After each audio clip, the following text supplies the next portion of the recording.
All right, so we are recording this. So this is ACTC Arlington Committee on Transportation Choices. We are meeting virtually because of the COVID-19 local emergency. My name is Josh Fold, the chair. What I will ask for real quick is I will go down the list as I see it on the list, and if everyone will just say their name and their title real quick, that allows us to say who's here and why. And I'll just read it off as I see it down the list. And so I see Alistar, AS, which is Andrew, and Dennis Leach. If you all can just name and position. Andrew Spencer, Executive Director of People Transportation. Oh, wonderful. Thank you, sir. Alistair?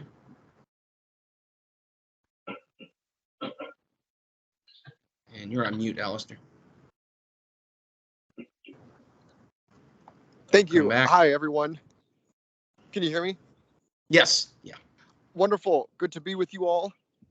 I'm Alistair Watson, Arlington native. Anything else that I should provide in the introduction?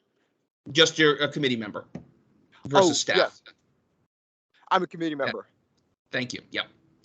Dennis, Lauren, then Way. Dennis Leach, Director of Transportation, Arlington. Thank you. Lauren Hassel in the shadows here. Safe Routes to School Coordinator, Arlington Public Schools. And Hui Wang, Arlington Transportation Engineering and Operations Bureau Chief. Love the background. That's awesome. Jim, John, then Catherine. Oh, is that Jim Larson? Yes. Yes. Bureau Chief, Arlington County Commuter Services, TDM. Thanks. John Quarton, member of the committee representing Transit Advisory Committee. Hi, I'm Kathy Lynn, Director of Facilities and Operations for APS. Wonderful, thank you. Jillian, who's under a different name tonight, and then David, and then William. Jillian Burgess, member of the committee representing the Bicycle Advisory Committee. Thank you. Dave McBride, principal at Kenmore Middle School, APS. Good evening, William Jones, Transit Services Manager, Arlington County. Wonderful, thank you all very much. All right, so we can't approve the minutes of March because we don't have a quorum. We will do all that in June. So let's talk about the bell time study. Lauren, who's driving this one? Over to Kathy. I will speak to it. So okay, I will just give you a brief summary, I guess. Do you need the screen or just talking? Oh, I'll talk to it. Okay, I'm okay. So just wanted to give you an update on our bell time study project. Andrew Spencer and Renee Harbour presented to the school board last Thursday on April 28th for an information item to the school board. And they basically gave the history of our bell time, the proposed changes that we want to do. And then on May 12th, the school board will review it and take action on the item. So I'll give you a little bit background. So currently we have 8 arrival and dismissal times for our school system. And the goal really is to try to reduce the number of arrival and dismissal times because it takes an impact on our number of bus drivers we need and number of buses that we need. So the goal was to reduce it to no more than 4 arrival and dismissal times and to really optimize the transportation services and identify efficiencies that will help us improve our operations and streamline service, as well as provide better service for after-school activities and athletics. The other goal also for this bell time study project was to add instructional minutes to the school day. During this analysis and review, we learned that APS had the fewest instructional minutes compared to our neighboring school divisions. So Dr. Duran had wanted to add up to 10 additional instructional minutes to the school day for the next school year. So the information item was presented. It is on our Engage page, and I can share that link with you. And then we also wanted to share the number of drivers and kind of the challenges we face, as I think most transportation folks are facing these days. We have 152 drivers right now, and that includes our swing drivers as well as our cluster lead drivers, and we have 161 runs. So even when we start off, we're already short drivers. And what we're hoping this recommendation will do is to provide us some breathing space to provide better transportation services to our students. So the recommendation that the superintendent made during this information item is to pretty much keep most of the schedules as is, except instead of having 3 elementary school arrival and dismissal times, we're changing it to 2 different groups of arrival and dismissal times. So at the 7:50 a.m. arrival time, it will be the middle schools, all middle schools, and their schedule, their arrival time does not change, and 8 elementary schools. The Arlington Career Center will still remain at an 8 a.m. arrival time, and their schedule really needs to match closely with our 3 comprehensive high schools. That is why they start a little bit earlier than the 3 comprehensive high schools. At the 8:20 arrival time will be all our comprehensive high schools, New Directions and Langston. And then at the 9:00 a.m. arrival time would be all the remaining elementary schools and our HB Woodlawn program and Schreiber program. So we are able to reduce our arrival and dismissal times from 8 when we started this school year and to 4 that is recommended for next school year. The last time a bell time study was done was 22 years ago. And that was a big change in terms of based on the sleep study for teenage students, moving the high school times to a later start time and moving the middle school times to an earlier start time. So I will post the presentation on the chat link here. And if you have any questions, please feel free to ask.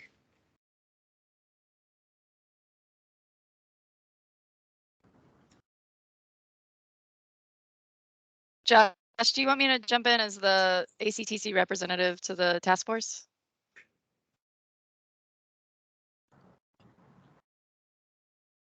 I'm sorry, my microphone was being. It's fine. Okay.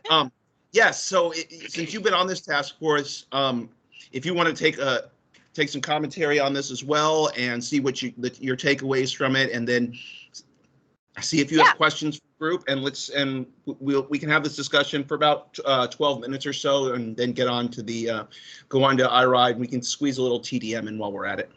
Awesome.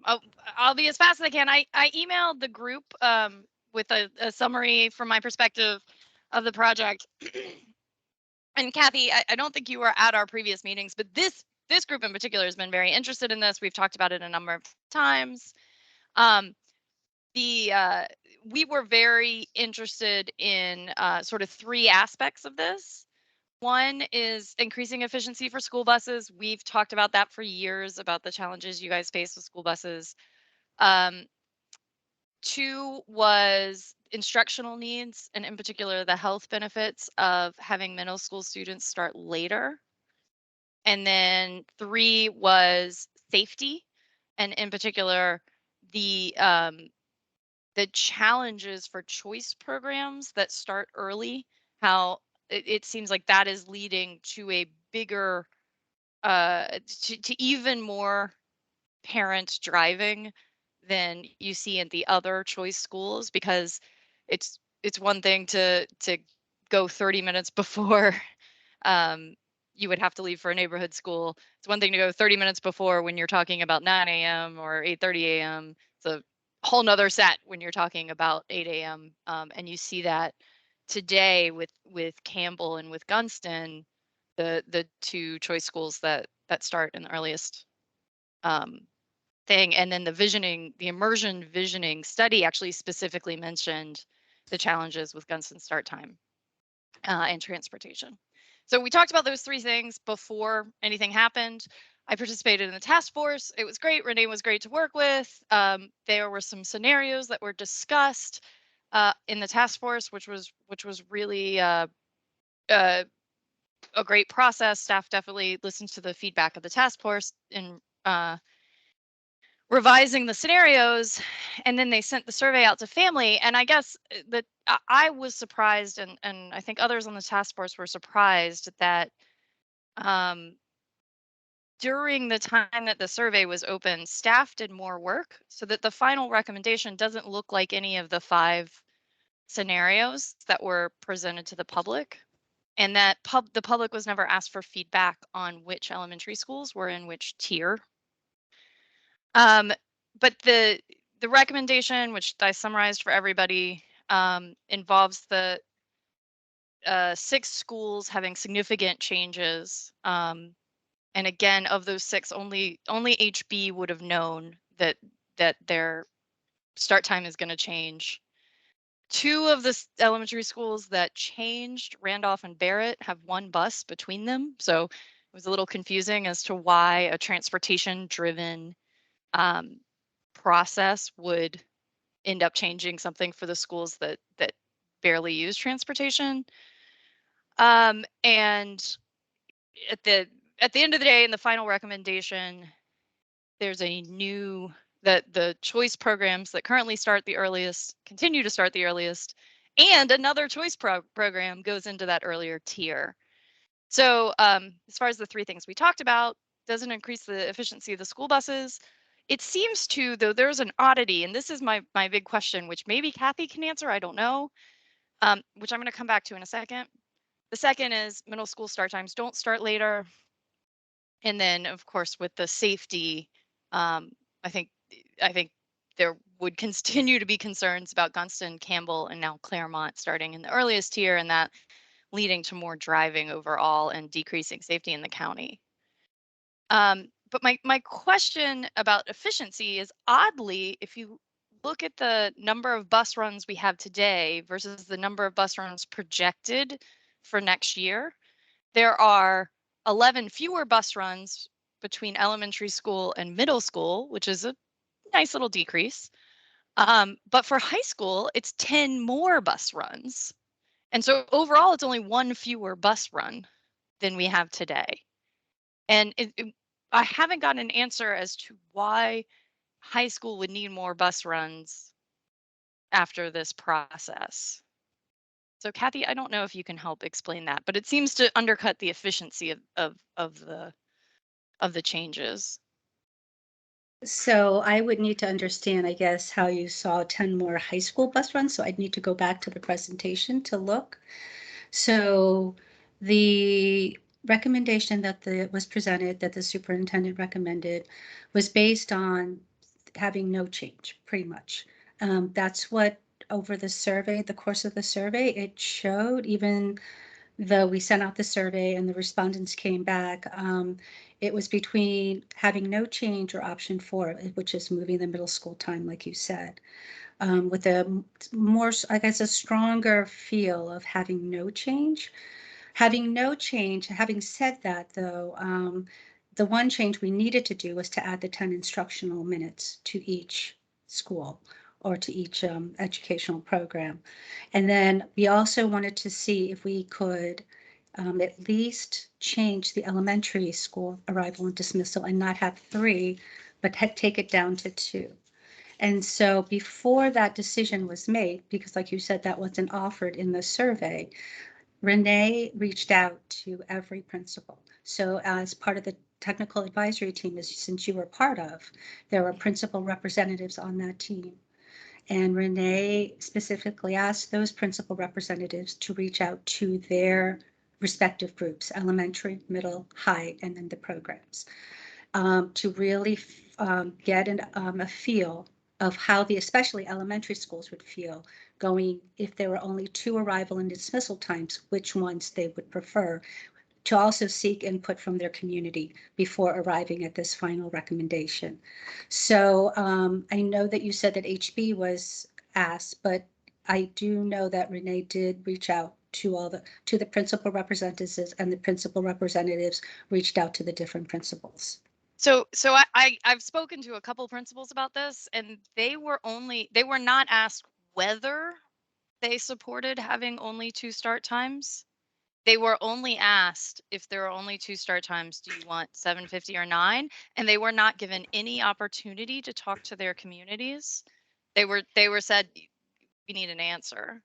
And in fact, the key principal, there was even a little miscommunication there, because the key principal didn't even give an answer. She said, I just want to align with Claremont and we want to align at 9. And then Key ended up in the recommendation at 7:50. So I guess that got cleared up in the final recommendation, but I don't think there was no engagement with the wider community. There was no consideration of safety, and there was no discussion of this. Should we have 2 or 3? And it's not clear. It's just not clear why. I mean, even you in your initial presentation of this didn't bring up the eliminating the 3rd start time for elementary schools.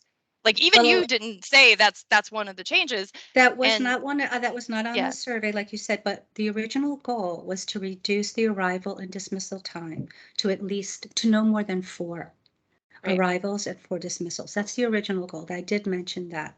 And that is what was arrived at in terms of the recommendation the superintendent made. With regards to the option programs at the elementary school level, Campbell right now starts at 8 a.m., as you mentioned. So shifting to a 7:50, they were fine with that. That's what their community, is comfortable with. Well, I Prior, wouldn't say that the principal is comfortable with it, but the community on the whole is not, and the neighborhood is really upset with those traffic issues. okay. And then prior to this school year, Claremont started as well at 8 a.m. So they did they were asked to switch, and a lot of the members in their community did not want to switch to the 9 a.m. start. And they were asked to switch because of Key to try to keep the 2 immersion elementary school programs together. When they were given that option for the 2 different arrival times for at the elementary school level, they had told Renee and that they would prefer the earlier start time. So The principal did, because only the principal was asked, right? right, but we feel that the principal knows their community. They work with their parents. They work with the PTA. The PTA there is the community's representative as well. So, I mean, this is, as you know, it's never easy to make these changes.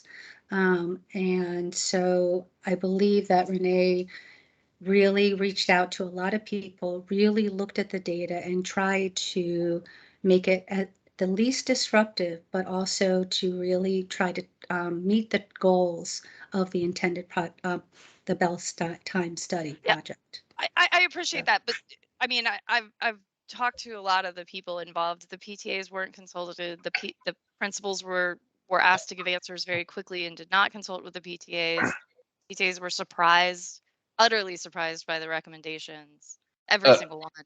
You Can I know, just it's jump so in just for a split? I just want to jump in for a split second. This is Drew Spencer, transportation director. Every principal in the school district was brought up to speed on the Bell Time study from the first day, which was probably a month before I started. Ms. Harbor spent many, and when we had our meetings with the school representatives, each one of them was given the scenarios.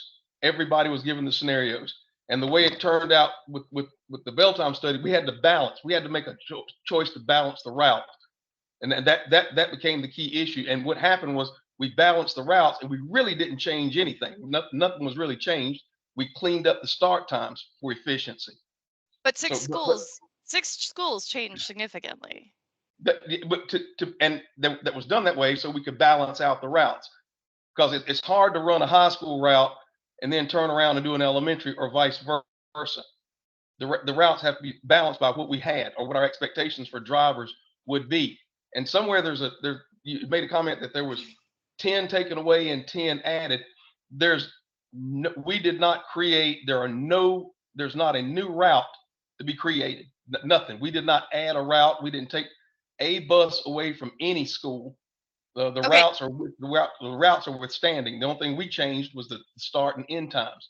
Okay, then there's a mistake in your slides, because you guys presented to the task force the number of buses that each school currently uses, and if you just add up the high schools, it's 72. And then in your slides, you present 82 bus runs for tier 2, which is the high schools. Well, no, that is the high school, New Directions, and Langston. Do New Directions and Langston use 10 buses? I mean, Renee said they don't use any buses, so. Well, the one program does use buses. Actually, we're starting to, and we will start to provide buses for both New Directions and Langston next year. So Because is they that were, the delta? Is that the delta? The 10 buses is. we can is New follow up on Directions? that in terms of the Okay. numbers. I don't have I've the asked like 5 details. times and haven't gotten an answer. So Who did you ask, may I ask? Renee, Engage, the couple. Okay, I know that she's working through all the Engage questions, so it's probably going to take some time, but I will let me look at the numbers and then we will get back to you. Thank you. I appreciate getting that answer because it doesn't seem like there's efficiencies there. So it sounds like that the elementary schools are getting moved so that New Directions and Langston can have buses. No, that's not the intent of the whole thing. So as we were looking at this bell time study project, we recognized we weren't meeting after school and athletic activities. So we were hiring taxis, we were chartering buses for athletic activities, which is a great expense to the school system. And so what we are trying to say is we needed to have less arrival and dismissal times. We also needed to try to move up some of our routes to the beginning, because that would allow us then to serve the needs of our middle school and high school after school activities and athletics. Because oftentimes when our athletics need a bus at 3:30 p.m., that is the height of our routes for all our elementary schools. So that is really kind of when they looked at this during the study, that is really what they were trying to see if they could find efficiencies to really serve all the transportation needs that our community has. So that was mentioned in the task force when Key was slated to start early. But now that Key is not started to start early, if you look at the number of runs compared to the number of runs today, and part of this may be that you guys haven't presented the number of runs today at every start time. You've just presented it by school. That's so correct. Right. So we have to do the math ourselves. But if you do the math of the schools that would end up in each tier, but actually, if the schools that are in it at each start time today versus what's shown by tier in the presentations, it's essentially the same, except for those 10 in the middle. And so there aren't actually fewer buses in the last tier, which is another question on the cost savings. Well, if we do have fewer buses, because right now as we operate at 7:50, we're only serving the 6 middle schools. That's it. And then but at 8 o'clock, yeah. we serve a handful of elementary schools.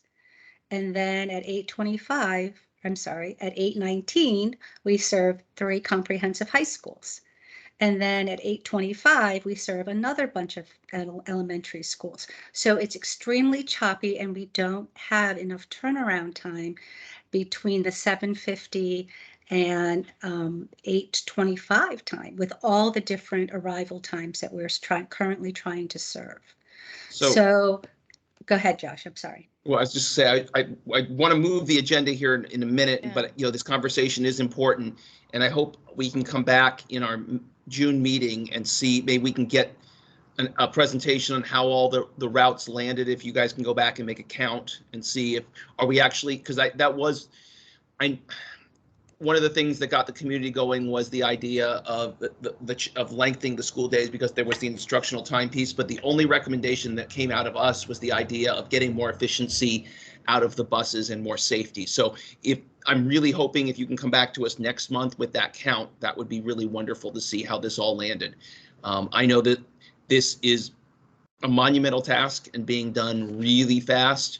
So we want to make sure that the benefit that there is tangible benefits to the community in terms of because we shift everyone around, And the only thing that we can hold up and say is that we were able to get more minutes in the school day, but we weren't able to do any better serving. That'd be unfortunate. So I think we are getting some benefits out of this in terms of transportation efficiency. I had the conversation with some people today. It's like we have the issue. We literally can't buy more buses because we have no place to park them, which was the genesis of this whole conversation 4 years ago when we started talking about this. Oh And it's no, it more was the than- genesis in 2012 when we started. But can we? Can I just piggyback on that with the cost savings, because the cost savings that were estimated didn't change when Key moved. So there was an initial recommendation where Key was early, and then a revised recommendation where Key was later. But the cost savings estimates didn't change, and that I find that interesting, because it seems like from the immersion community, what we're hearing is there will be additional training costs for the teachers as they move to the new model, to have the Claremont teachers stay late so that they can do training with the Key teachers. And so whether the cost savings take into account the increased costs that we're going to incur on that side. So if we could just piggyback those two questions. Okay, so regarding the immersion, I don't, I guess, understand the increased cost, because prior to this school year, they were not on the same start time. And they had So- increased costs. They changed them to save money because they had been paying the Claremont teachers to stay an extra hour. Okay. And with regards to the cost savings was really based on some of the efficiencies, but also it's not only the we don't have enough space for the school buses to park. We also have a driver shortage. So right now we're currently budgeted at about 192 drivers. Like I mentioned, we have about 150 some drivers. So what we're trying to do is, what is our sweet spot for the number of drivers we truly need to serve our community? We believe it's about 170. So we would need, that would help us serve all our communities, plus after school activities and athletics. So that is some of the cost savings we're projecting if we're able to hire that. So our challenges are many. So, not only. Yeah, come on back to us. Yeah, come on back. I have to move this, because I want to get the other parts done. I don't want to jam up at the end. So I'm sorry to cut everyone off on this, because it is a great discussion, but if we can come back and see how it lands in June, address these issues. What are the specific, if you can just send us the specific questions and we can address them, because it's hard not having the specific questions ahead of time, but yes, that would be great. Okay. Thank you. Jillian, can you send me an email afterwards, and we'll draft a couple of questions and just make sure we get clear language on that? Yeah, absolutely. And Kathy, I'm happy to forward you the email. So we'll get the first one from back in March about that. Thank you. All right. So the iRide free student transit pilot update, and then if we have a little TDM update in the process, that'd be wonderful too. So who's driving that one, Lauren? Mr. Jones. Mr. Jones, do you need the screen, or are you just talking? I'm just going to just share, talk through. Wonderful. Okay. So good evening, everyone. The update that I have runs through April 30th for the ART APS student fairless pilot. We've had 2 distribution sessions working with the 6 schools that are in the pilot. HB Woodlawn Arlington Career Center, Gunston, Kenmore Middle, Washington Liberty, and Wakefield High School are the schools, just to remind everyone of the schools that we're working with. We had approximately 734 students who received cards, and this week is the 3rd distribution session, and we had about 274 cards that we provided to the marketing and outreach team to distribute amongst the schools, with Washington Liberty being one that, the only one that was not participating in this session. In April, we saw students that participated in the pilot in terms of their ridership totaling 2,064 passenger trips. This was an increase of 916 passenger trips from the month of March. Of course, we have other students that are taking transit that are not in the pilot. And so we saw that the students that are part of the pilot making up 25% of the total student ridership for the month of April, which was 7,183 passenger trips that were taken by students using Arlington Transit. As I mentioned this week, we have a distribution that is going on at 5 of the 6 schools, and that will be concluding on Friday. Just to give a couple of housekeeping notes, students who are in the pilot will receive funding through the last day of school, which, if I recall my dates correctly, that will be June 17th. Correct. And from there, we are in the background working with various groups within Metro on how we can fashion things for the fall. I believe at the last meeting, we mentioned that we're working on a couple of items in respect to how we would make adjustments to the pilot for the fall. And we're continuing to work on those efforts. Mr. Leach, if you're here, I don't know if you want to share or speak to anything with respect to that. But in terms of the question, the way that we're looking at broadening that for the fall will take into account those students currently out of transit or paying out of pocket, or those who don't live in identified areas. So we are taking that into consideration for the fall. And with that, and the reason why we're doing it that way is because we are working with WMATA on some efforts that will make this a little bit possible. One of the things that we talked to the county board about and got approval was for a staff person to support us in that effort. And as you all know, persons looking for employment has taken a different turn since we're in virtual mode and since we're still in a pandemic officially. And so in terms of that process, I'm actually still waiting to hear from County Central HR if we've received any persons applying for the position that would help serve as a coordinator for that pilot. So in the midst of all of the proactive service planning, scheduling, service delivery activities that we do within Arlington Transit, we are working to get an additional resource to help support us in this effort. And we're also thankful, even if Metro wasn't here, I would say this, we're thankful to their support in helping us with the pilot. So we're hopeful that we will be able to broaden the eligibility for the fall as part of continuing with the pilot. Mr. Leach, if you're here, if you have anything to add, I'll ask if you want to share a couple of remarks. Other than that, I'll take any additional questions.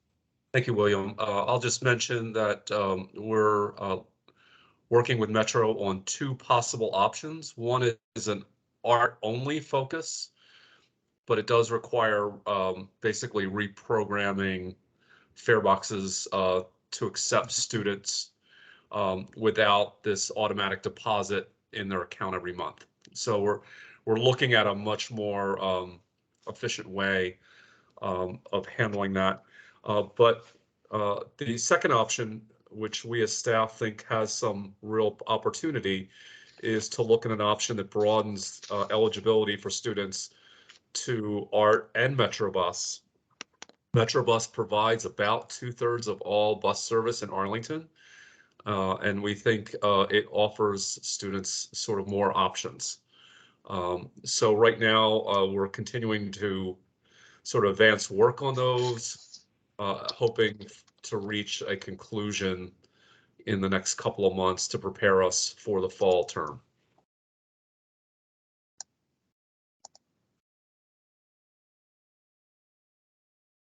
This is very exciting stuff. I'm excited you're working with Metro. I know there's a lot going on in the background with this. Those numbers, Mr. Jones, are you able to, I don't know if you were reading that off a screen, the paragraph with the different increase numbers. Are you able to drop that in the chat so Lauren can have that for her notes? Or Lauren, do you already have that in your notes somewhere? I have, and then I also have the wonderful recording as backup, so. Okay, cool. Thank you. And I thank you all for this. You all mentioned the pandemic. I'm hoping going forward this committee that staff can still join us virtually, because according to the meeting that I was in, that committee members have to be there, but staff can make reports virtually. So we will see if we can keep honoring staff time that way. Was there anything else? Yeah, Mr. Jones, go ahead. So in the chat, there are a couple of visuals that I wanted to share with you all so you can kind of see. The first one is just the students that are in the pilot. So you'll see the day-to-day for the month of April activity in terms of ridership. And then the second one is looking at all the student ridership for the month of April, just to give you kind of a visual. Those who are paying with cash versus those who are not in the pilot versus those who are in the pilot. Just to share that information with you. And as Mr. Leach mentioned, we are looking at those two paths. And so, and I will just put a plug for Ms. Kathy. Ms. Kathy is also helping us in this effort for two reasons. One, as the final recommendations are done with the bell time study, that's important for us to understand. We only have 78 buses, and Metro runs a good portion of the service in the county. So it's important for us to understand that piece as well, because for those students who are taking transit, it's important for us to understand what capacity needs are going to take place, because we're going into a strategic plan process. Metro Bus is going into a short range bus service process, and both of those are going to be looking at frequency, network, and capacity needs. So all of this is, so it's timely. So it's important that we get the data points that we can and do it in a way that's sustainable. In terms of the data, all the data that we have is right now is Arlington Transit. We will see what we can find out from Metro in terms of that, in terms of their information, but all the information is what we have for Arlington Transit ridership, because the goal of the pilot was for to increase, from the board's direction, was to increase student ridership on Arlington Transit. I also want to thank William and his team for the collaboration that we've had. It's really been, you know, a great partnership. We've learned a lot, and we're hoping to provide more data to William's team so that this program can grow for the next school year. This is really cool stuff. Thank you all. I'm excited by this. I know we got Jim's on here with TDM. Did you have something? Or we have Josh, TDM down at 70. Can we ask really the questions in the chat real quick? Well, yeah, go ahead. But I thought he was answering them as he went along.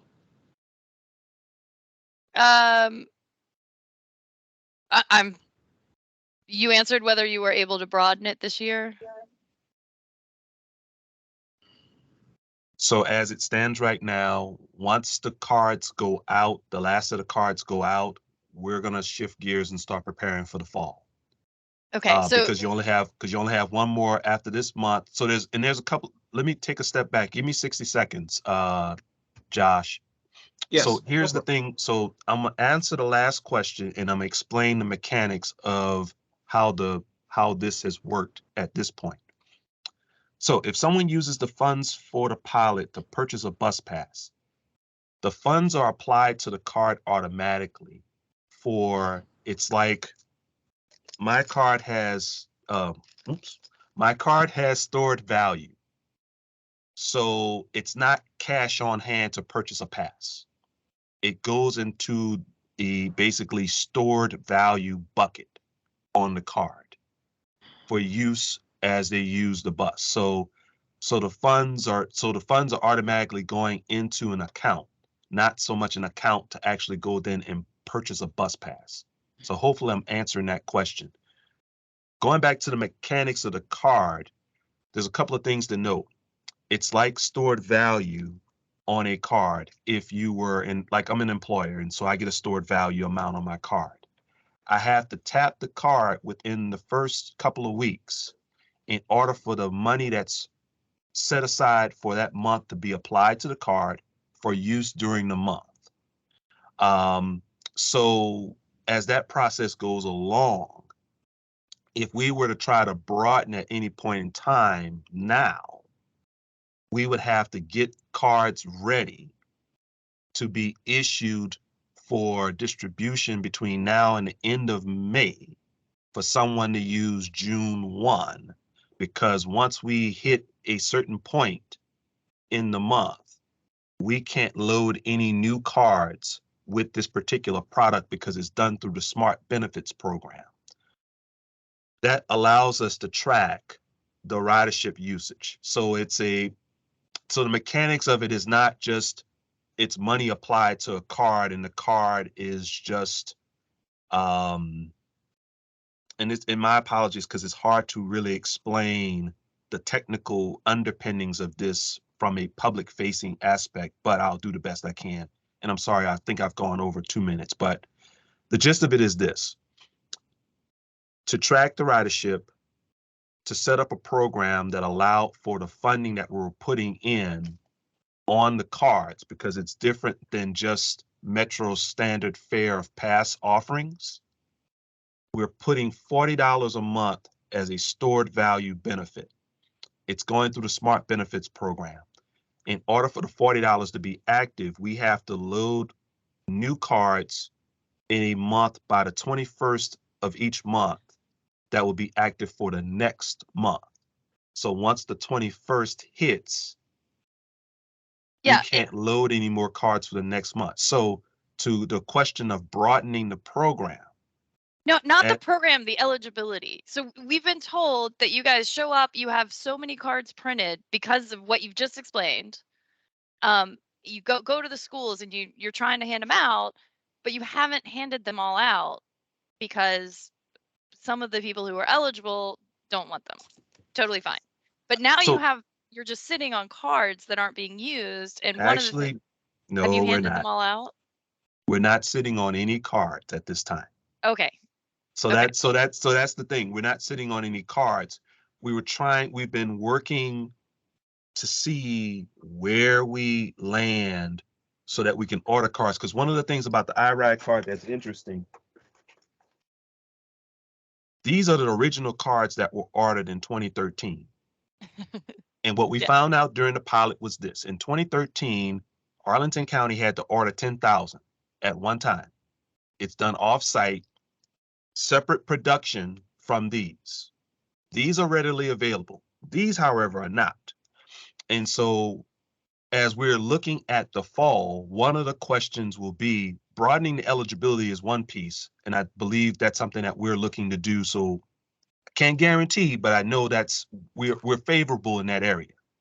When it comes to these cards, however, because of the pandemic, supply chain issues, and there's a chip in here, this may be harder to come by. So one of the questions in the background we're working with WMATA is, do we set it up where students get a card like this with some sort of identifier on the back that deems them a student fare, part of the pilot, that sort of thing, because this is probably going to take us 12 months to get.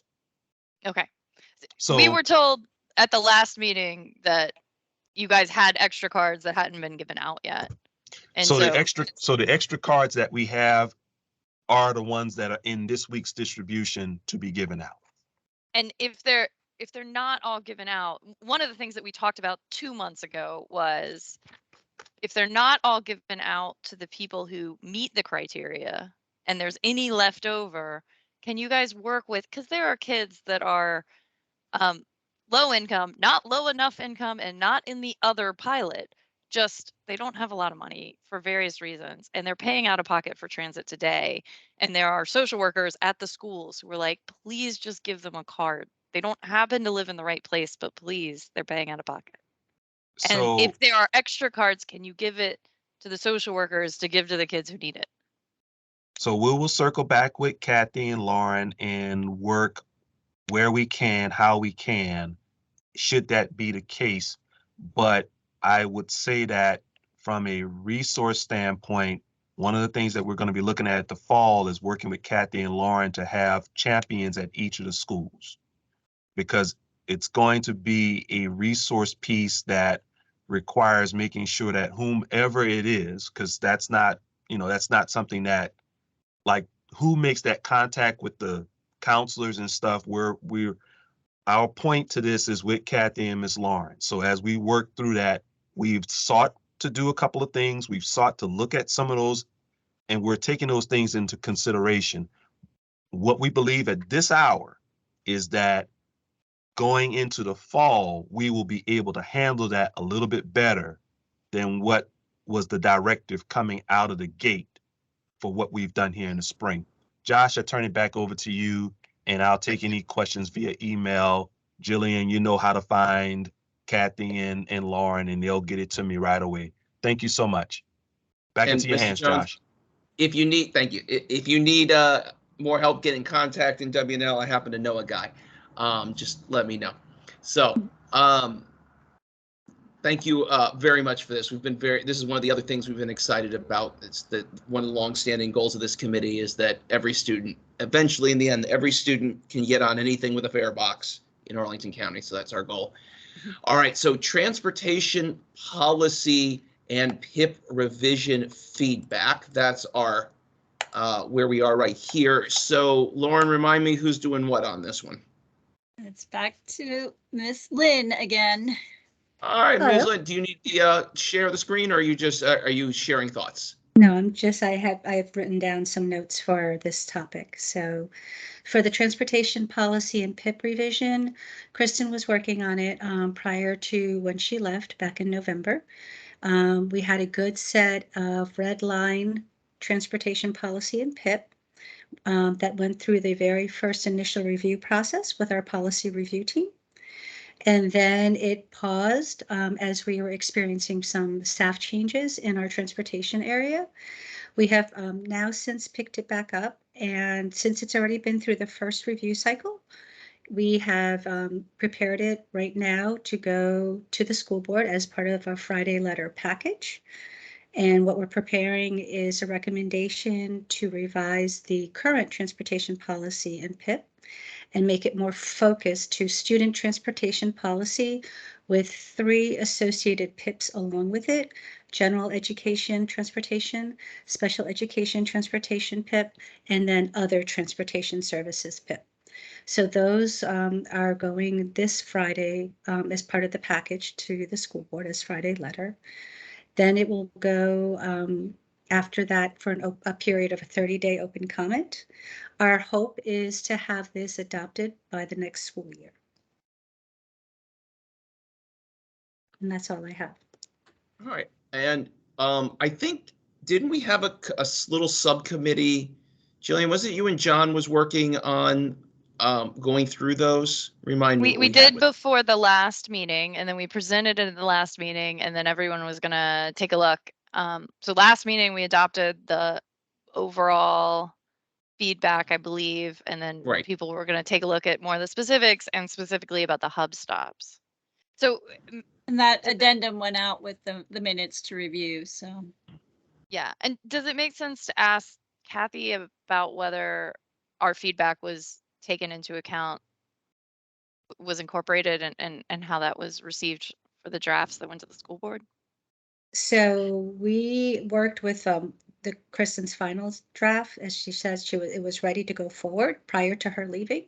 So if your comments just came back at the last meeting, which I believe was March, that will need to then go to the next PRT meeting. When it comes back from the school board for Friday letter, there's another meeting again, and then we would review those comments together.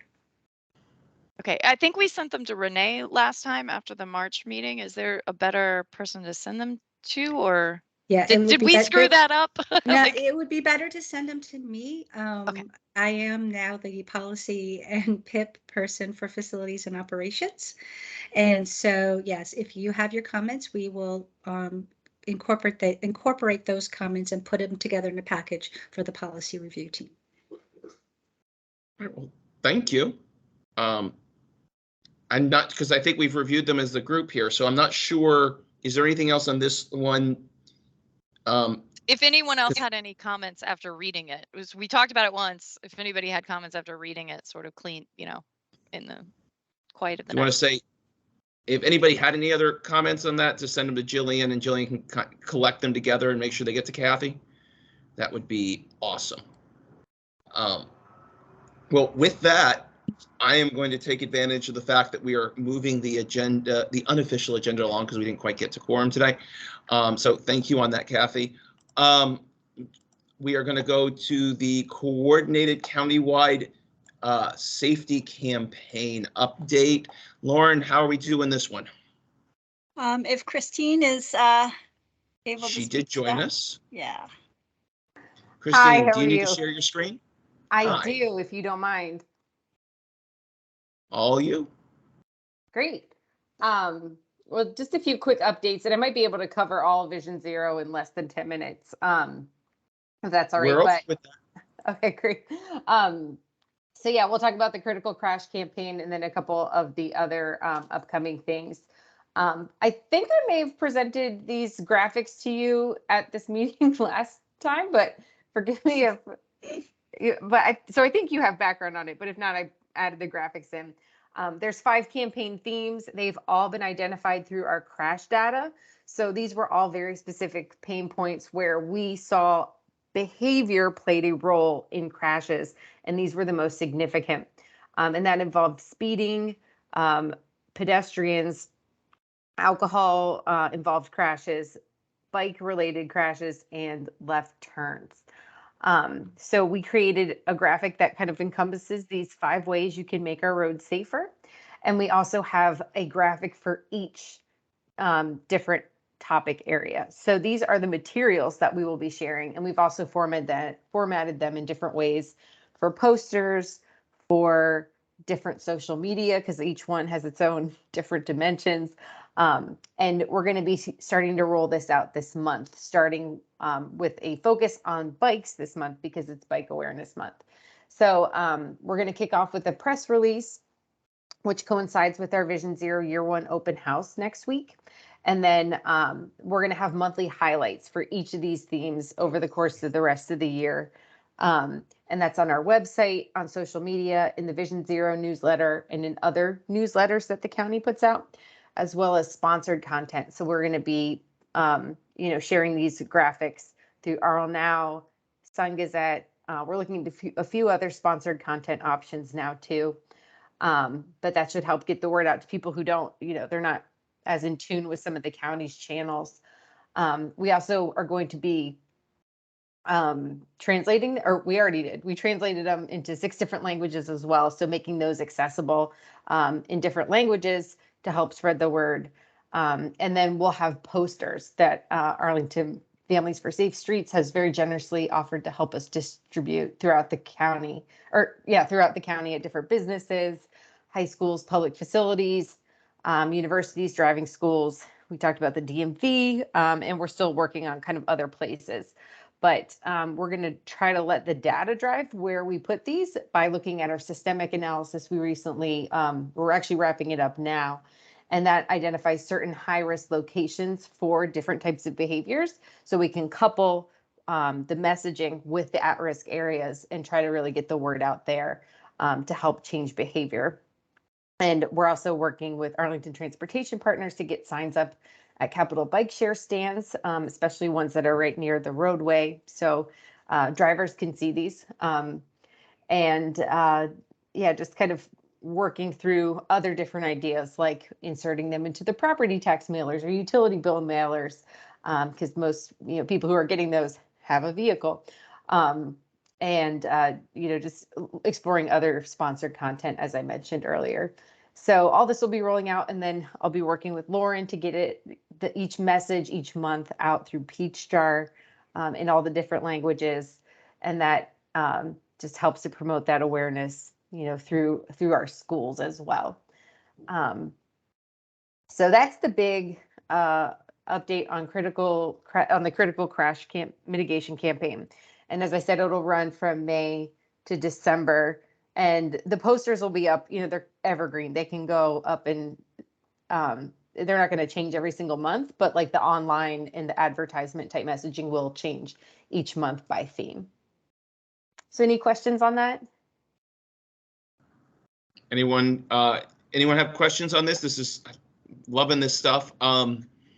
One other place I keep talking about this one a lot because I think about my mom a lot. Is the 50+ guides that come home to the seniors of Arlington. You should make sure a page gets in there about this as well.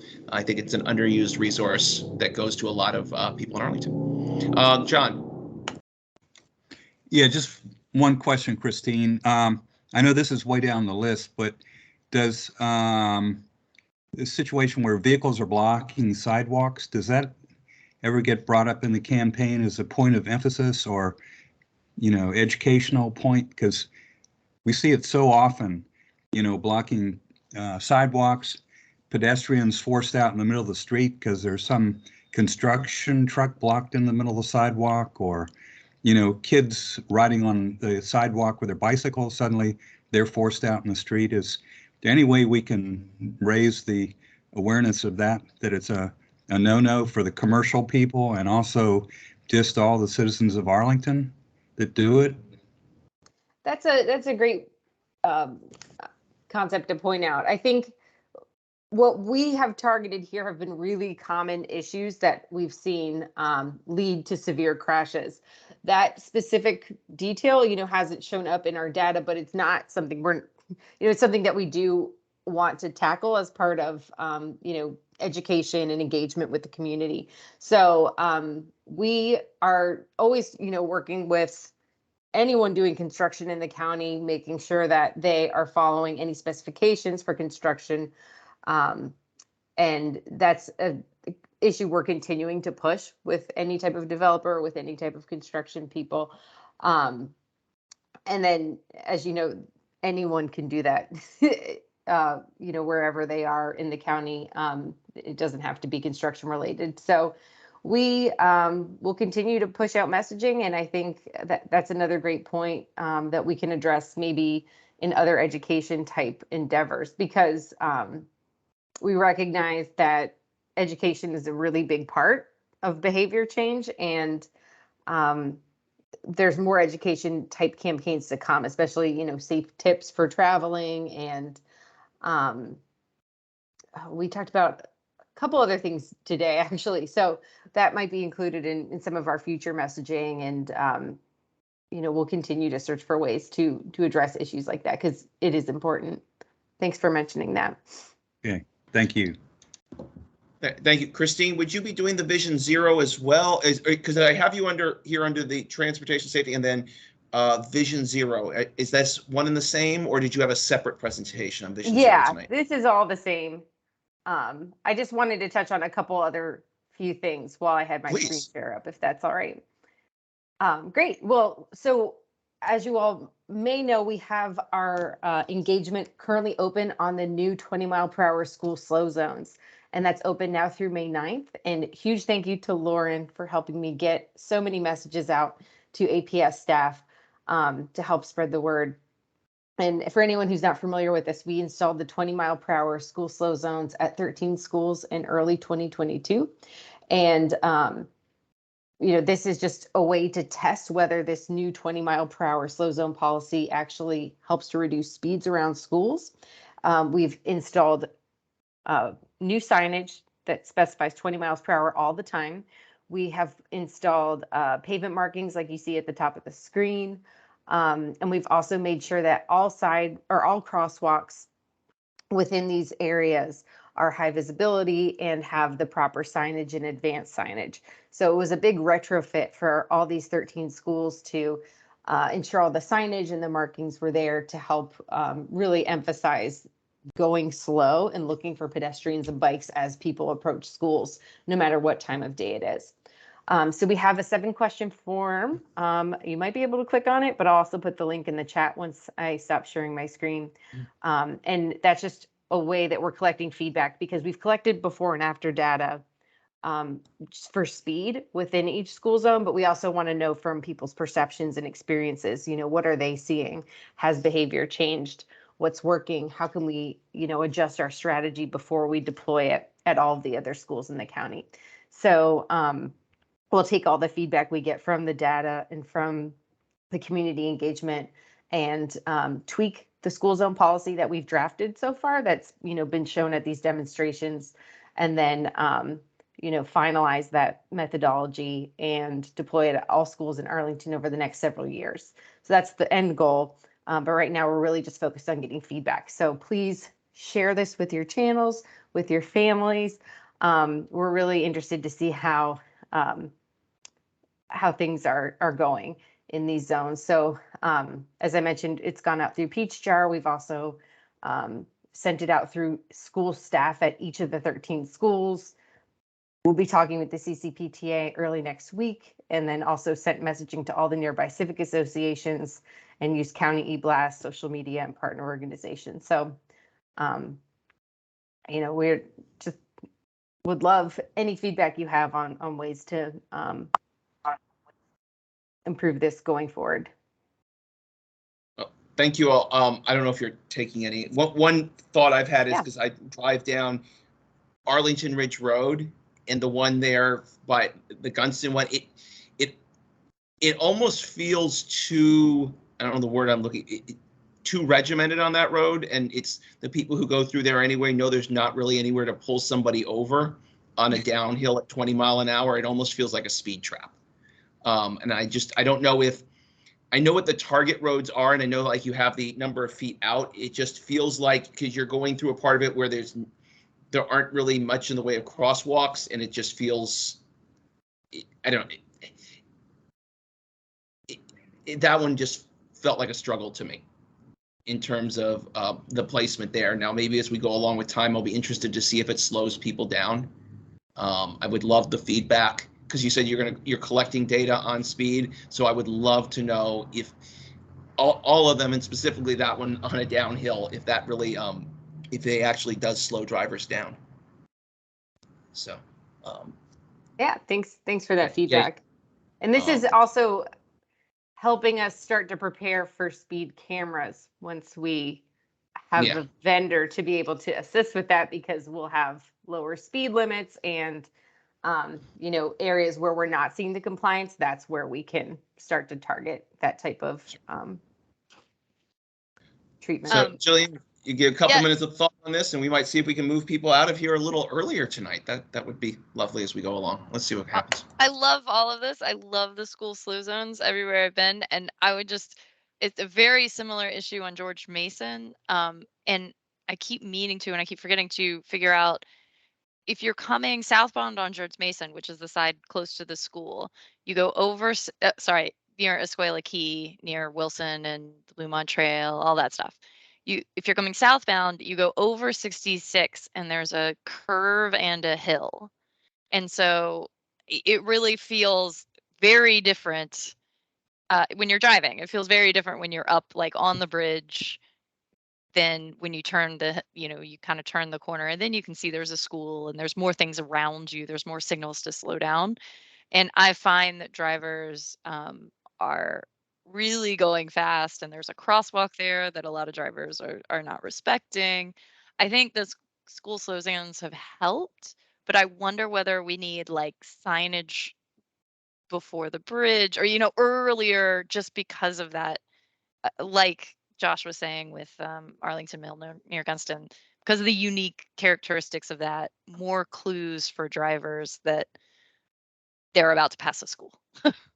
Yeah, I think the flasher that was already in place is right after the bridge. So that might be one of those things where the infrastructure is there now, but as we look to, relocate it whenever, it's kind of towards the end of its lifespan, we can pull it back more to extend that school zone. And then, in the meantime, I can look at options as to how to get that visual cue in the before, right. There's an opportunity to move a beacon.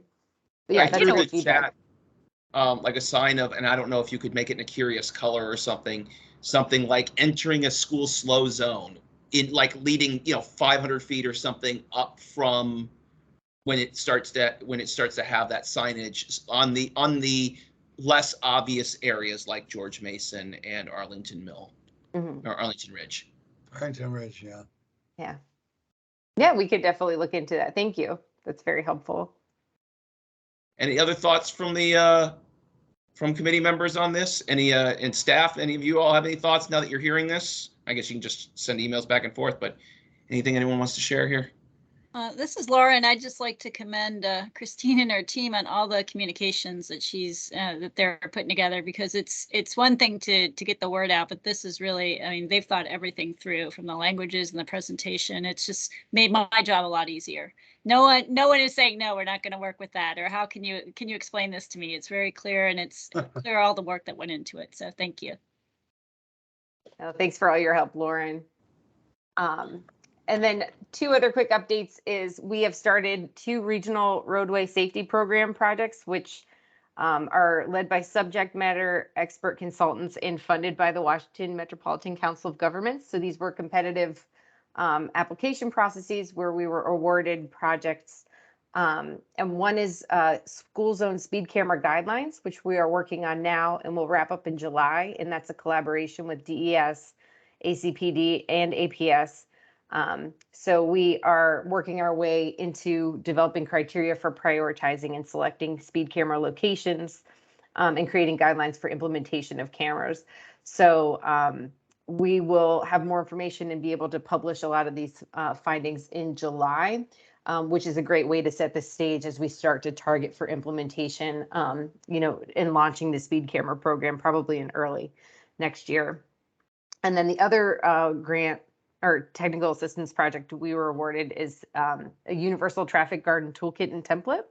And that's going to actually kick off next week. And it'll be a collaboration with DES, APS, Bike and Walk Arlington, and Prince George's County was also involved. We applied together jointly.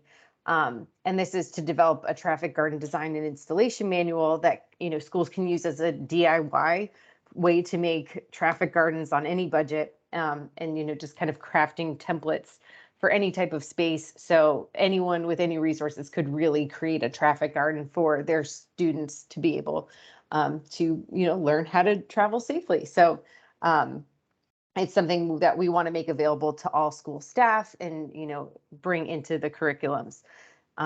So no updates or tangibles coming out of those yet, but I just wanted to give folks a heads up that they've started, and probably later this summer we'll be able to share what the consultants have been able to come up with for us.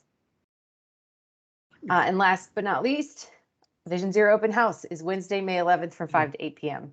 And you should all come join us. We'll be in person for the first time in forever. And we'll be, just sharing all the work that was done in year 1 and getting input for year 2. So thank you. Thank you. And now I can't, there it goes. Thank you all thank you all for that, Christine. Thank you.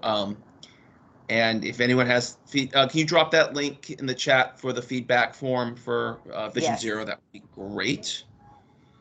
And next up, we have the South George Mason Multimodal Transit Study Preview. Who is driving that one? I'm actually going to cover that for Valerie and Leah. They would like to present in June when there's a little more to present. So Valerie just offered a couple of things for me to share. Basically, the project has kicked off.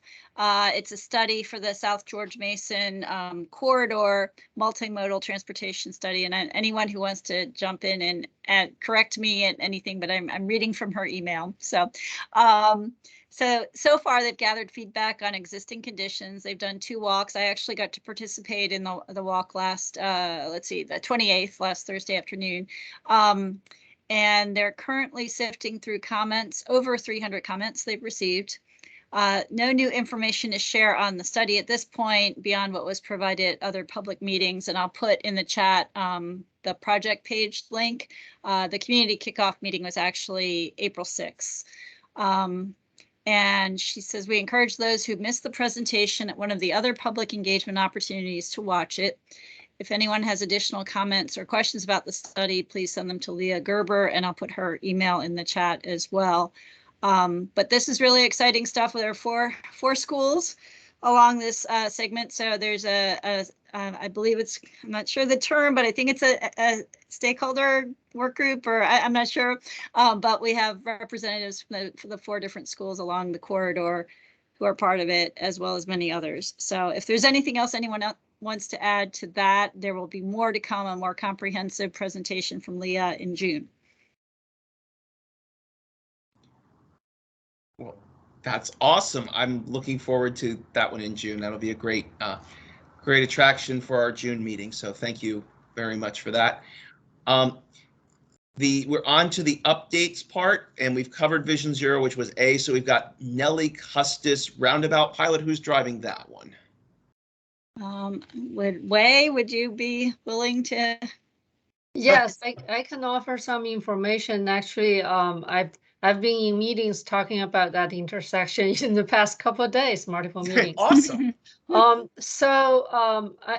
can tell you that we have conducted yet another round of data collection, trying to get a sort of evaluate how is the roundabout, working with the traffic operation, and also how is that changing drivers' behavior when it comes to yield to pedestrian and cross pedestrian and bike.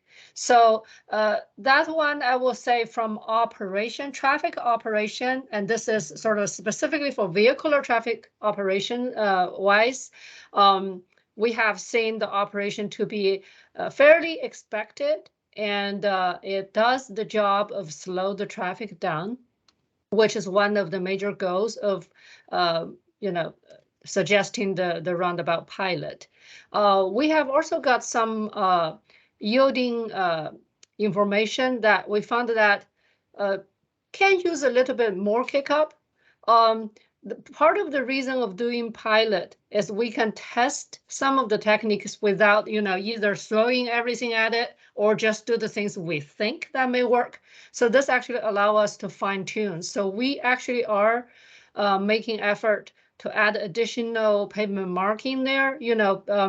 I know you guys were talking about you like the marked 20 miles per hour on the pavement, and we're going to try to see if we can actually mark the yield word on the pavement to yet give additional cue, give additional warning to the drivers.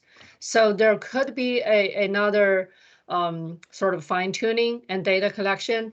There will be community engagement. I think the data is not completely committed, but hopefully in the next couple months to have another engagement. And most folks here probably understand that there are competing opinions about this roundabout. So again, because this is the ACTC, I will really encourage parents, school staff, any APS folks who have an interest or have an opinion to please share with us so that we can make the final recommendation to the best degree, supporting everyone. Thank you, Wei. That's I always love the things that your office comes up with, in this very compact region. We have such this compact county. You come up with some really creative solutions to things, and I love that you all are always willing to try something, see what works. So thank you on that. Safe routes to school. Lauren, are you doing that one? Yep. Basically, just an update that, as I've mentioned before, this is the final year for the VDOT funding for the Safe Routes to School grant, and it was cut substantially this year. So we are spending down to our last penny, mainly to supplement or replace equipment in the bike unit. that was one of the biggest accomplishments, I would say, of this 8 years of a Safe Routes to School grant. The bike unit goes to the different elementary schools. It's about a 2-week program at each school, and it rotates through every school in over 2 years. So we'll be able to purchase some replacement bikes, and we're also going to hand off that entire program at the end of this year to the health and PE department, which pretty much manages it, or pretty much teaches it now, but I do a lot of the logistical support behind the scenes. So so they're very excited also to have some new bikes coming their way. Also, we have the tallies at, again, closing out the National Data Center, as I mentioned before, is shutting down. It no longer is going to be funded, effective in June. It was originally March 31st, but they extended it to June 30th. So I am downloading the tallies of the last 8 years worth of data that has been collected in the classroom of kids saying how they get to school 2 days out of a 2-week period every fall. So so that's, again, it's just kind of archival, but it's been very useful for different reasons over the course of years. We can look at different schools from one year to the next. We can look at the entire school system and trends and so on. So that's good to have, and it's good that we had a heads up with a little advance notice to have everything saved. And then finally, just on a side note, it's been a labor intensive but very much a labor of love. We've been working with seniors through the 55+ program in the county, the Department of Parks and Recreation and Oak Ridge Elementary School, to kick off a intergenerational walking school bus, which basically matches seniors in the neighborhood or in the community with kids whose families would like them to walk, but for different reasons they've not been able to walk. They live in the walk zone, but they've been driving, so we don't want them to drive. Now, it's not huge numbers, but it's enough, and it's been a very rewarding project, a lot of different community involvement, a lot of support. And the latest update on that is that CBS Evening News is interested in doing a story on it, not local WUSA Channel 9, but like the national CBS. So they're probably in the next 2 weeks or so, they're going to be taping with the students and one particular volunteer who's really the ringleader of the whole operation. So I will let you all know when that is done and when it airs, and we will make sure that everyone can see it for a little That's awesome. a little different kind of meeting update. Yeah, that would be, yeah, hopefully we get the link on that. That'd be a great way to. Absolutely. Yeah, I won't let them leave without giving me a link. So important to share this fun stuff too. So thank you. But that's all I have, unless there are any questions. All right, seeing no hands, let's do TDM. Thanks, Josh. Let me give a very brief update. One thing that's going on that some of you have worked with Eric Balliet. He's been appointed the 8th, our new permanent transportation research and site plan manager. And we're very excited about that. You may recall that he has extensive experience in communications for a number of years for transportation. So we're excited. We think that's going to be good for, as you know, he was working on the TDM part with school staff, and I feel that we'll continue to move forward. That's one bit of good news. Another, I was talking to Henry Dunbar about a couple things going on. As you know, today was Bike to Work School Day, and I don't know how that went yet. I haven't talked to him, but 3 things going on. CABI, CPP. We're piloting a Capital Bike Share Community Partners program at the Arlington Career Center.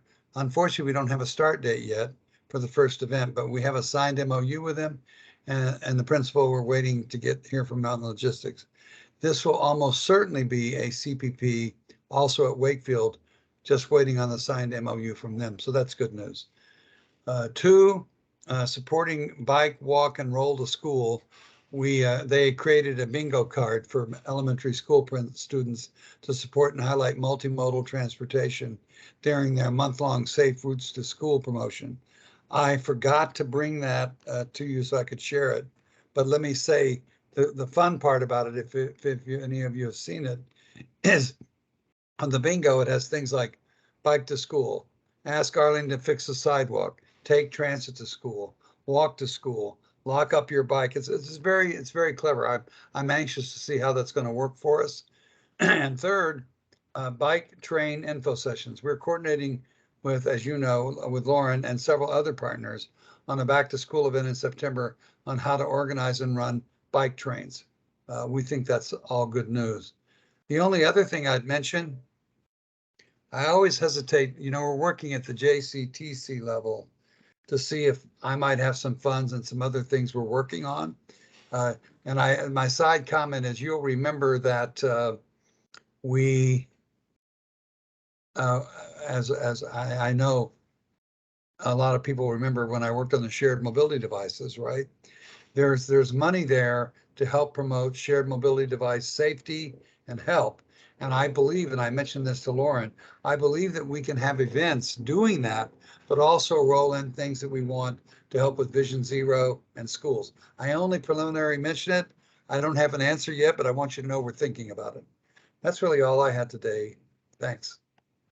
Well, thank you. And Lauren dropped in the chat I just saw it. link to the bingo. Yeah, To the bingo yeah, and that card. was that actually originated with Jillian, that idea. So she Oh, sent there it you go. around and around and around, and people chimed in, and yeah, it was really a group effort, and it came out nicely, and we released it and tweeted it and so on, and just a quick report on Bike to School Day today. It was not the biggest event we've ever done after 2 years of not being able to do events, and then the rain didn't help, but those schools that participated did, and I'm sure that Escuela Key, and I went by Science Focus. I went by a couple of places this morning, didn't see anywhere near the normal activity, but then again, I haven't really been on it as much as I have been in past years either, but it's still a thing, and it's a whole month, which we continue to promote, so it doesn't have to be one day, especially when that day happens to rain for the first time in how many years that it's rained on Bike to School Day. Anyway, that's all I had to add. And just an idea for anybody who's interested, the bingo card, Escuela Key is doing bike walk to school month. We just didn't even, focus on today at all. And anybody who brings a completed bingo, so any, you know how bingo works, any line, will get a little gift from the PTA. And I can tell you, you can finish this bingo card without leaving your neighborhood. You don't even have to get all the way to school. You can do things, some of these things you can do in the safety of your own home. So in the comfort of your own home. So anyway, steal this idea. And so the little gift, who gets the little gift? The parent, the child? How does that work? The kids. We'll do it on, I think we have Escuela Key has a bike train every Thursday. And so I think the first bike train in June, just like that. So it'll be a Thursday. That's great. Anyone who brings the bingo card. Posted. That's great. Thank you. Yeah. That's all I had today. Thank you, Joshua. No, thank you, Jim. Thank you all, and thank you for you and all the staff people who stay on here late for this. I appreciate it.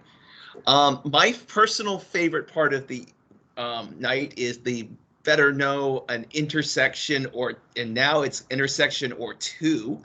The first one comes to us at the request of Kenmore, talking about First Street South and Carlin Springs, where even I may or may not have been guilty of playing Frogger when I had a meeting there and wanted to run across for a drink from 7-Eleven for the meeting. So we had an email from Dave McBride over to us and then over to Way about what could we do at that corner. And Way, I don't know if you had a chance to give any thoughts to it, and if you want to roll from that into 50 in Manchester, and we can do what we're going to do tonight. Maybe get out of here by 8:45-ish. Okay. This is always the fun and also challenging part of the meeting for me. You know that, Josh. I've advised my team to never do Google image engineering, but I have to do something opposing of that recommendation because, so can you guys see the Google image? Yeah, we can, and sometimes we just have to make it work. So This is awesome. Yeah. So this is the layout of this intersection, and you can see it's a 3-leg intersection.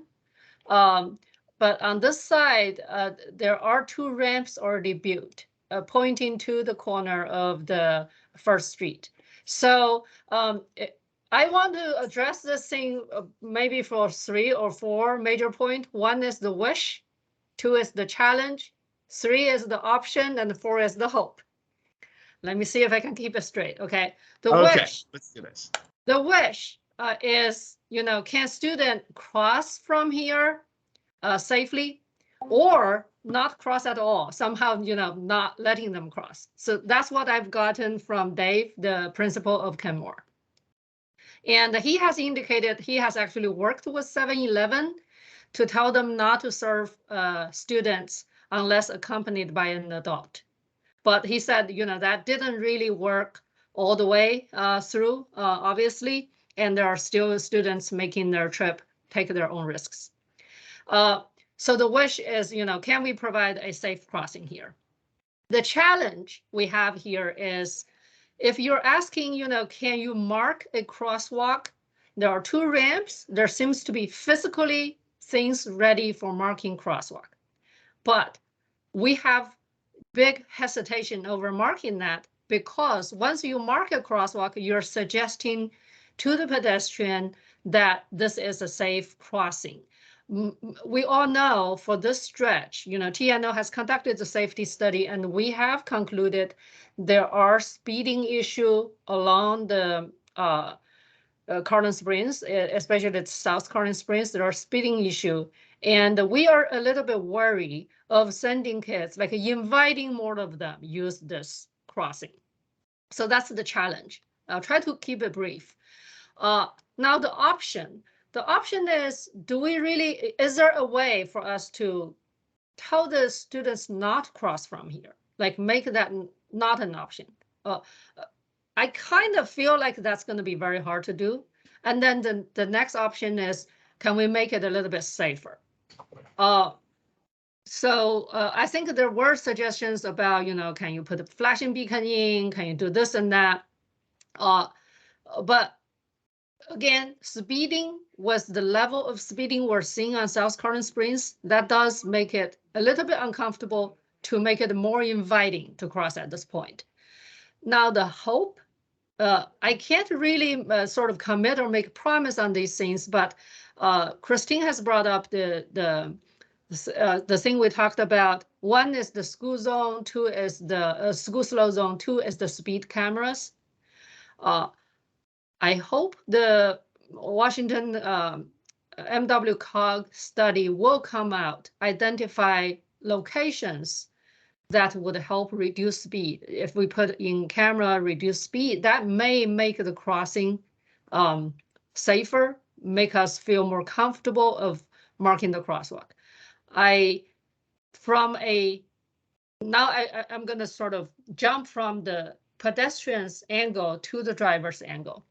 When you have crosswalk marked on the street, it does many times provide a little bit additional visual cue of there could be people crossing from there. So I'm not denying that effect, but at the same time, if the driver does not have the tendency to slow down for them or yield, that really could cause more conflict.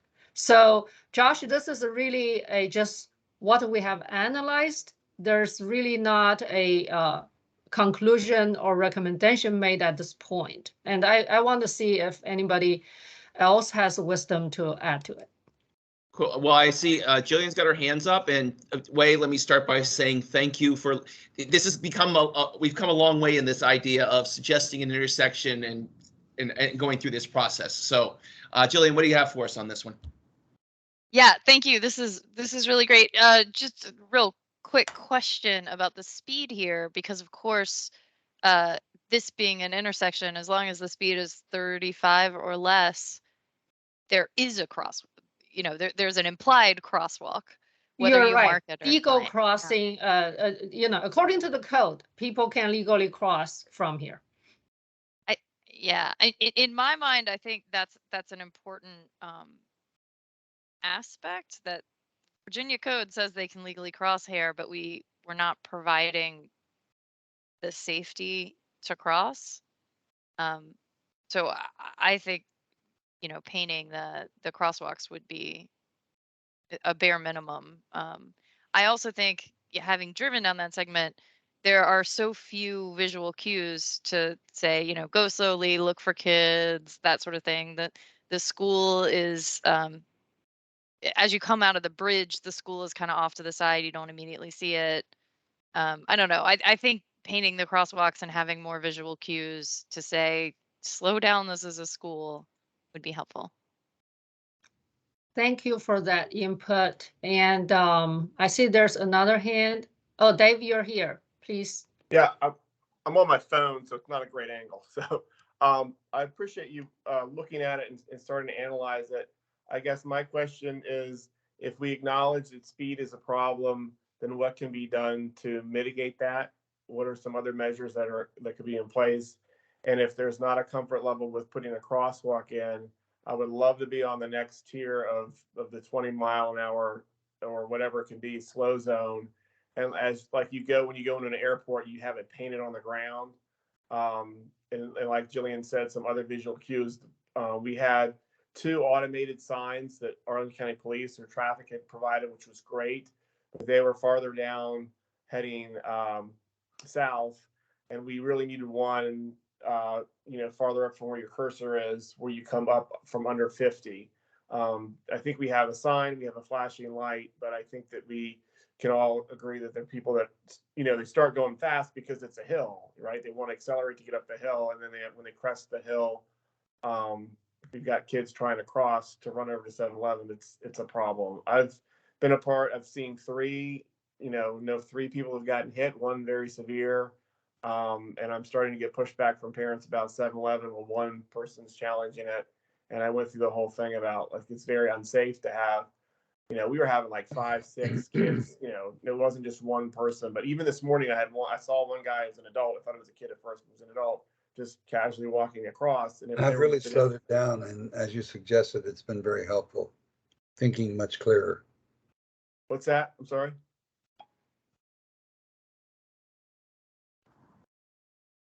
Jim, did you mean to, oh, Jim, his mic was on. Okay. I'm sorry. Apologize. Okay. So a pedestrian, I know that farther north, there is a pedestrian crossing when you get in the Arlington Forest neighborhood. I guess my point is, if we acknowledge that speed's a problem, what can be done to at least slow the speed down, and any other visual cues that maybe wouldn't be to the extent of having a crosswalk that could be provided would be great.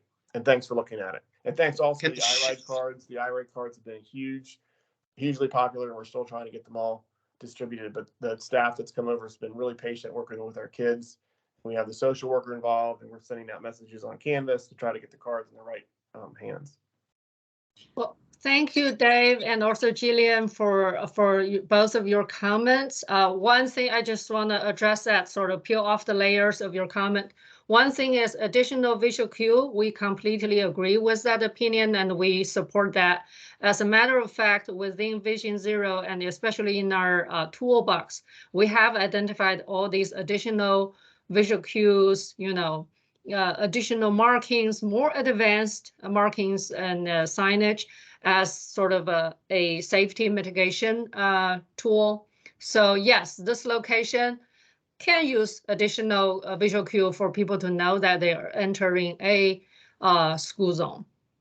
So those things, regardless of the crosswalk marking, those are the things we should look into. Wei, can those chevrons be painted? I had a couple things of painting chevrons in the road, and can they also, those little, I think they call them candlesticks, like the plastic thingies, be stuck right on the yellow line? I don't know if that would help slow things down as well. You mean have the bollards lining up these? Yes, I don't know if it would, like, in addition to the chevrons leading up to it, because I remember it was probably you said to me that chevrons in the road are a visual cue to slow people down, that they visually slow people down without actually doing anything.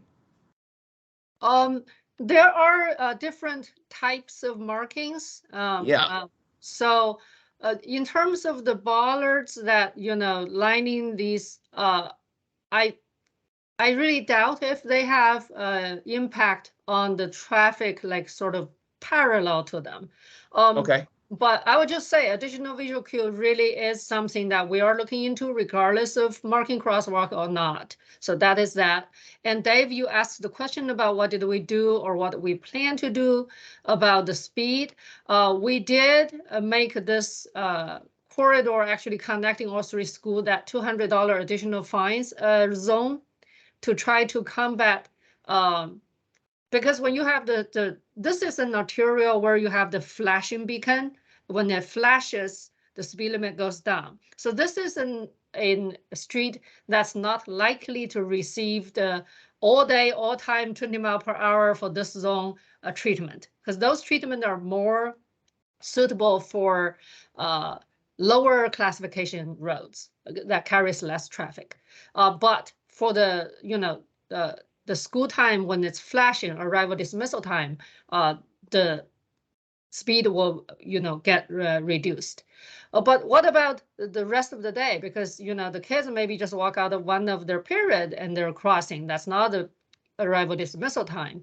And that's where the basically the $200 additional fine that's sort of kicking in again.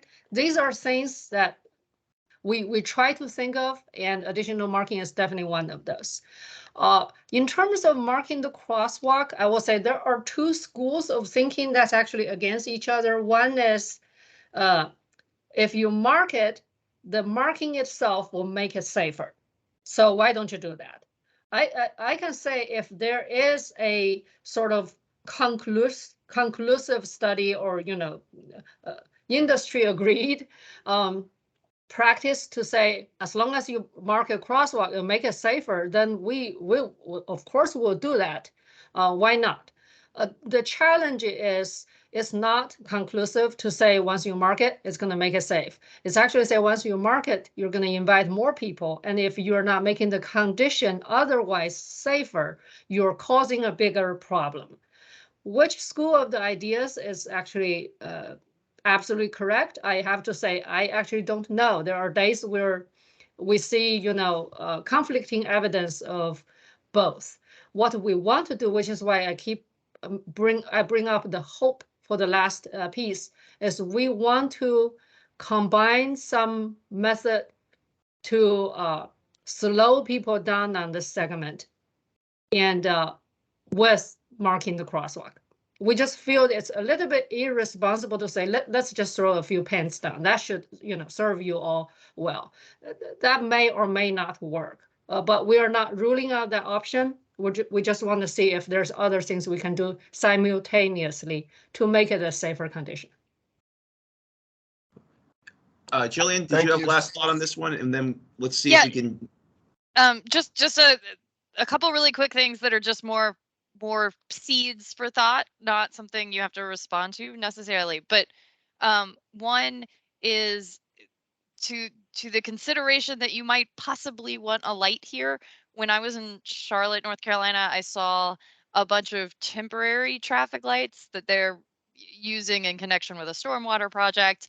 But it made me think like, hey, we could actually do pilots of traffic lights if you put up a temporary traffic light and see if that helps or see if that would be a problem. Two, on the subject of traffic lights and speeding, there is a way to program traffic lights, and I believe Arlington has some traffic lights that are programmed to automatically turn red if they detect speeding. Maybe that's an idea for here. And three, there's been, a lot of talk about maybe for the upcoming CIP, having the study for the Kenmore connector to the WNOD trail, and maybe we could even expand the study area a bit to come a little further and look at whether a road diet or whether there are other solutions sort of for the length of Kenmore, not stopping at the boundary of Kenmore. Okay, I'm taking notes and thank you. And yes, and Josh, for the sake of your agenda, I'm not going to address that. And obviously, it's going to take more thinking into. And thank you, Jillian, for making those comments. Well, could you come back to us next month with Ken Warren first with whatever thoughts you came up with? Can we add that to the agenda for next month? Not that you're going to say, oh, I fixed it, but maybe if you've had any more thoughts on this. I would suggest us actually to give it more time because there are a few programs that's coming to fruition. For example, the toolbox and the COG study, whatever happens with the camera. So there, it's almost like you feel there's a few forces converging together. Give us a little bit more time so that we can, yeah. All right. Well, let's. Did you want to do 50 in Manchester, or do you think you have enough time to do it 50 in Manchester? Or do we need to push that one? You tell me. I can actually, before we go 50 in Manchester, I want to quickly circle back for the South Rolfe Street and 12th Street South intersection. Ah, favorite of mine. I believe it was brought up in this meeting, and I'm just glad to report that we actually have a sort of a conclusion of that project. Let me see. Do you see the image change on your screen too? Yes. Yep. Okay, good. So this is the intersection, and I know the issue was about pedestrian safety, you know, given that Hoffman Boston is right down here, and also the 12 apartments common line that has added additional activities to this area. And this request has come from both the school and Josh, ACTC, and also from the neighborhood. So we have collected data and concluded that this intersection warrants a always stop. So we are putting in an always stop. In addition to that, we have also identified this edge, you know, this is the east edge of Rolfe, currently signed as no parking during certain hours of the day. We're actually going to make it no parking condition because the road narrows from here. Yes. And when you park on both sides, the bus can barely scrape through. So, and we are very appreciative that the resident that lives here actually supported that idea. Although I did not have the benefit of talking to the resident directly, they have expressed their support through their civic association to us. Many times, these type of parking restriction, you will find the resident that's next to it may have a different opinion. In this case, I'm glad it worked out. It's the grandmother of grandmother of the child goes to Hoffman Boston, so she's got great incentive on that one. Okay, great. You probably haven't seen the sign and the marking in yet. I will say we have this on our work list, and so you know it's going to happen in the next you know, could be only a couple of weeks or could be taking a month or two, but we're putting an always stop sign. So that is, I'm glad every time I can actually come back and wrap an item up.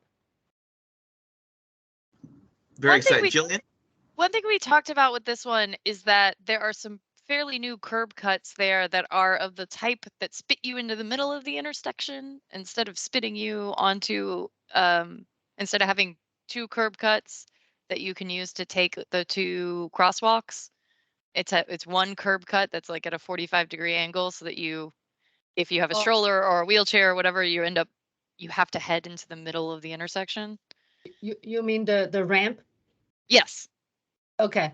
I have to admit that for this always stop, we did not consider those. We could, you know, add this to, because if you're trying to rebuild the ramps, that's going to definitely make that a bigger and longer project. So let's put always stop in first, but I'm taking notes again. We're going to add to see if there's a reason for a CIP project as this intersection. So I think the issue might be less that this particular one needs to change immediately, but more that this is a great angle. Thank you, whoever pulled this up. So if you look at that, the closest curb ramp, that's a new curb ramp. And so someone in Arlington County relatively recently built a curb ramp like that. And I think we talked about last time, like, is this a Vision Zero toolbox conversation, or is this how can we have the conversation of, let's not build those anymore unless, I mean, sometimes it's absolutely necessary. I'm not saying never, ever, ever, but as a rule, don't spit people into the middle of intersections when we build new curb ramps. I will say in general, when we have opportunity to do 2 ramp, basically perpendicularly pointing at, the approaches, we always prefer that option. There are circumstances that sometimes make it just less feasible. I'm not sure if that's the kind of situation for this specific location. I have to say that. I don't have the history of how the project was designed and built, but I just tell you that we do prefer not splitting people into the middle. But sometimes that may be, for example, you may have right-of-way challenges. You may not have space, or you may have utilities and fire hydrants, something that sort of make it less feasible. So it's you will see less, but sometimes you may still see this type of design. Yeah, So I Ray, guess I will just chime in because I do sign-offs on basically NC construction, neighbor complete streets, arterial complete streets, signal rebuilds. I'm looking for 8 ramps wherever possible, and Wei knows this because I've pushed our team sometimes on, we're doing basically a signal rebuild. We are trying to upgrade the intersection, make it safer for all modes. And we really strive to get 8 ramps in. Sometimes we're up against a right-of-way or utility challenge where we can't, we're just not successful. But those are relatively few and far between. We'd have to do a little bit more research on this one if this came through as a maintenance project, which doesn't go through a design process. It's basically if there's broken sidewalk or curb, the water sewer streets maintenance crews go in and basically pour new curb and gutter and sidewalk. And so we can do a little bit more homework, but I can tell you from at least the DOT perspective, we are looking at all opportunities to improve safety for all modes, and 8 ramps is our standard. And so we really look at, are there compelling reasons why we can't do it? So maybe if there could be a pair, because I know with street repaving, you guys have developed the process to do complete streets in conjunction with some street repavings. Maybe there could be a parallel process for concrete maintenance. Yes, and our colleagues in water sewer streets, I really applaud them for making the effort every year. Actually, while they're doing the paving, when they see really broken sidewalk, especially really broken ramps, they will make an attempt to fix it into better condition. And that is the type of operation where Dennis mentioned there's not really a design, it's a quick sort of field decision. I mean, this one, I know, Josh, we don't have enough time. I can't help the engineering side of it. This one actually looks very much, just looking at the condition of the concrete, this is probably a concrete maintenance work. You do have some challenging conditions like 2 storm inlets on either side of that poured ramp. Yes, so unless you do a huge change of the underlying storm utility facility, it won't be easy for you to actually build a ramp here and here. So again, that changed the scope of the project into something that's bigger. Again, we're just speculating, judging from the field condition. I can tell you, Dennis kicked back quite a few of my projects when we can't do that, and he really pushed us to do that. So that is our policy. Well, and I want to thank you for this one because I literally do drive by it a lot, walk by it, all kinds of things. This is a part of my of the South Arlington experience right here, and was part of eliminating, I believe, 2 buses as we tie everything in that this connector road did for Hoffman Boston. So Yep. It's exciting stuff. So thank you. I think we're going to have to push Route 50 and Manchester to next month. That's okay. That was always nice to hear follow up on a conversation on a project. So thank you so much, Wei. Since we weren't able to have an official meeting, we don't have to have official conclusion to the meeting. Hopefully we'll get quorum next month and we can adopt some things. I have to work on a year-end report, so I will be reaching out to some people to help me get that together. So thank you all so much. June 15th will be Wednesday, June 15th will be our last meeting of the year. And I have to check to see if this is my last one as chair. I think we go June to June. And so that might be my last meeting. And then Elizabeth Kiker goes to be our new chair of ACTC. So, all right, with that, you all, thank you. Good night. And Lauren, stay with me a minute and I will help you on the recording. Thank you, Josh. Thanks, Thank you, everybody. everyone. Thank you. Good work. Thanks, everyone.